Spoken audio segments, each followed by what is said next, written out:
we can all agree buying a new home can be exciting and stressful.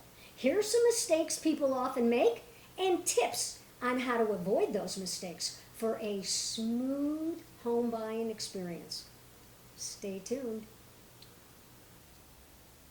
Hi, everyone, and welcome to the Good Life, South Palm Beach. Today, we're going to talk about mistakes that first-time buyers make. So, if you're a first-time buyer, or maybe you just haven't purchased a house in many, many years, and you have forgotten about the process because maybe it was a bad one, well, these are some pitfalls that you'll want to avoid. So stay tuned. We're here to help. Hi, I'm Sharon Wild. Hi, and I'm Brad Rest. Sharon, I know if you're looking to buy a home, you're going to do some research. Yeah. But with so much information out there on the internet or from friends and family, it can be overwhelming. Today we are going to share our top 10 mistakes first-time home buyers want to avoid when buying a home. And number one, Sharon, you can do this, not creating a budget or sticking to it. Yeah, that's right. So the first thing you want to do is write down all of your monthly expenses and subtract that from your total monthly income. Be sure to save some money for emergencies, and then when you know that number, subtract it from your monthly income. The remaining amount is going to be what you can actually afford to spend on your mortgage payment. And you want to check with your lender on how much you need to borrow and what you can afford. Number two, not thinking through on that down payment. Brad, tell us about that. Yeah. People think you need to put down 20%. Just decide what amount is right for you based on your finances and your budget. And number three, house hunting before you get pre-approved. This is a problem. Yeah, this is, I'm glad we included this because you really need to start the pre-approval process early. This is really important, and it's a simple way to find out how much you can afford to spend on a house. When a mortgage lender gives you an initial approval, you'll have a better idea of the price range that you need to stay within. Also, you'll look more serious to a seller, which can be helpful in the long run. Okay, so now let's get to number four. Okay. It's another mistake that first-time buyers make is getting only one quote from a mortgage lender. That can be a big problem, Yes. Brad. We know it takes time for you to Yeah. provide a lot of financials, documentation, but getting a quote from just one lender is not a good idea. No, it's not. Another lender might be able to save you money over the lifetime of your loan Right. and get great, better rates and terms. So get multiple quotes.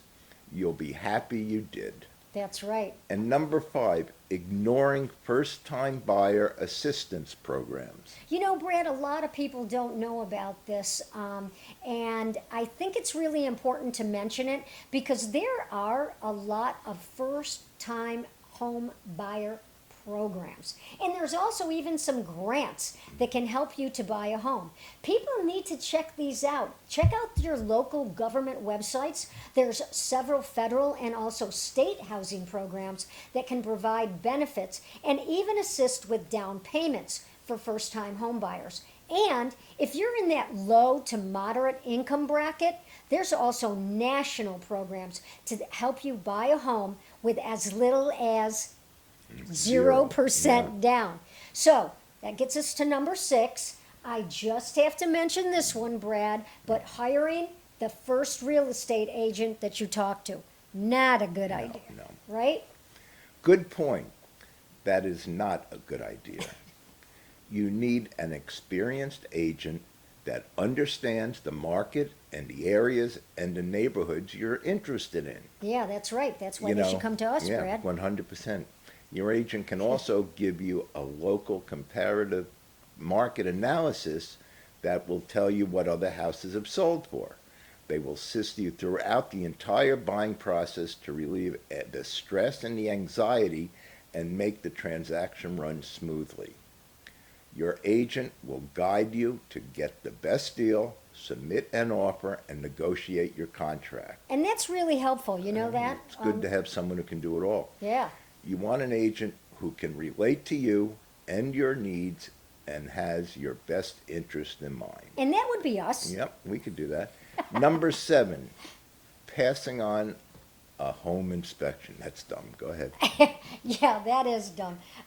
You know, you should never underestimate the value of a home inspection, people. You know, a lot of buyers think that they'll just, they'll save some money if they skip the inspection. But on the contrary, it could actually cost them more in the long run if they find significant problems after they close. You know, the inspection is going to protect both the buyer and the lender if there's serious issues, especially with the structure of the house. You know, the inspector will even tell you about the condition of the home appliances, which can be very helpful, and what repairs are actually going to be needed after the closing.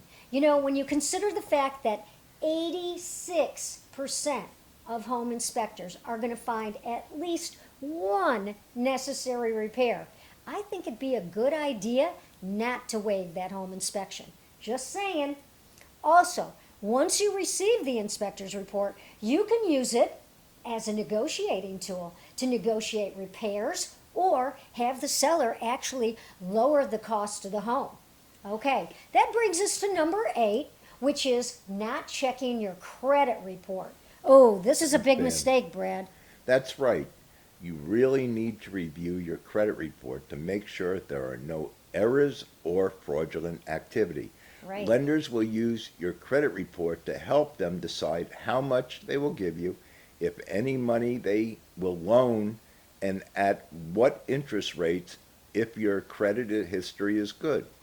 The more likely you are to qualify for a loan and get a good interest rate. Another thing, Yeah. don't open any new lines of credit Nope. or close old lines of credit. You Right. can definitely affect your credit score in a negative way. Yeah. In addition, if you need to purchase large items, appliances, etc., for your new home, you should wait until after closing, as this will also have a negative effect on your credit score, and it may affect whether or not you will get your mortgage. Keep payments consistent. Lenders want to see that your patterns are consistently and most likely will stay the that same way. way Right. for making future payments after you purchase your new home. And number 9, Cher, not researching the neighborhood.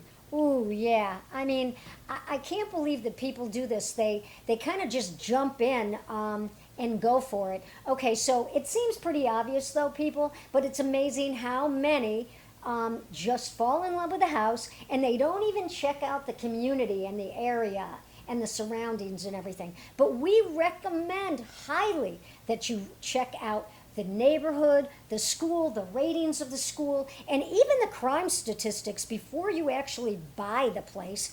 Get to know what the entertainment options are that you have around in the area. The restaurants, the parks, the museums, the bike paths, the gyms, the churches and temples and all of that. To make certain that the house that you plan to buy is going to fit into your lifestyle.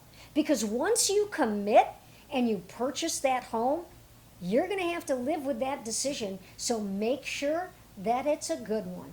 All right? Just saying here. 100. Now, number 10 and final is racing to make an offer, Brad. We understand that buying a new home is an emotional experience, Yeah. but it also is a huge investment, and you should not be rushed. Nope. Check out the house more than once. Going back, you may see things differently from your initial viewing. Yeah. Once you make an offer, you're committed to the seller to pay. If he accepts, you better be 100% certain this is the home you want to buy and fits your needs and your lifestyle. That's right, Brad. And let's not forget all of the key points, okay? So, what are we talking about here? You check the comps, the market conditions, any contingencies that you want to include.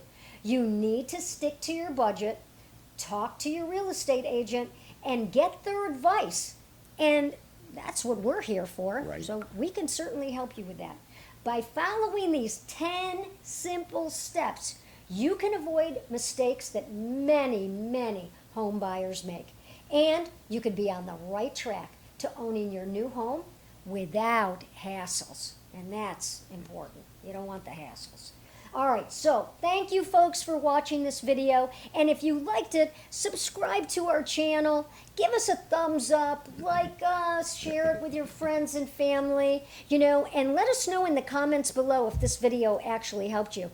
Now, if you made a mistake on your first home purchase, please, we'd love to hear from you. Share what you found out so that we can send that to our viewers. I'm sure they'd love to know. So until next time, Ciao. ciao. Next video, come on, watch it.